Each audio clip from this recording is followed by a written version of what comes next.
Պարոն Փաշինյան, դուք պահքի մեջ եք, ներողություն որ հարցնում եմ, պահում եք, գիտեք, որ ավագ շաբաթն է եւ քրիստոնեական օրացույցում ավագ շաբաթը առանձնահատուկ նշանակություն ունի։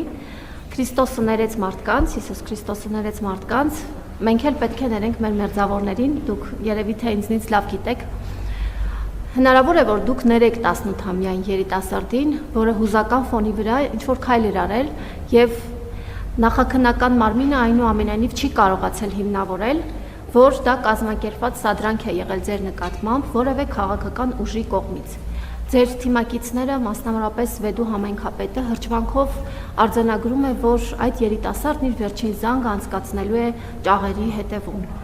Դուք լինելով քրիստոնյա մարդ, ով սիրում է եկեղեցին, գնում է եկեղեցի, այդ օրը գնացել էր եկեղեցի, որպեսզի աղոթեր եւ ըստ էության հաղորդություն ստանար։ Հնարավոր է, որ պահքի այս շրջանում դուք ներեք այդ երիտասարդին։ Շնորհակալ եմ։ Կարծում եմ դուք թյուրիմացության մեջ եք, որովհետև ես որևէ մեկին որևէ բանում չեմ մեղադրել, որ հիմա էլ ներեմ։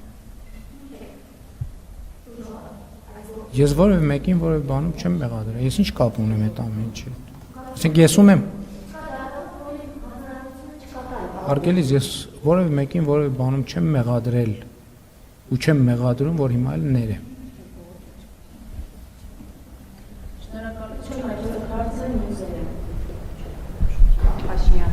Թեման շարունակելով ընդհանրապես մի հստակեցում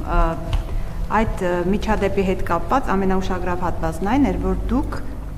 գիտեիք, որ տոն է մարդիկ եկեղեցում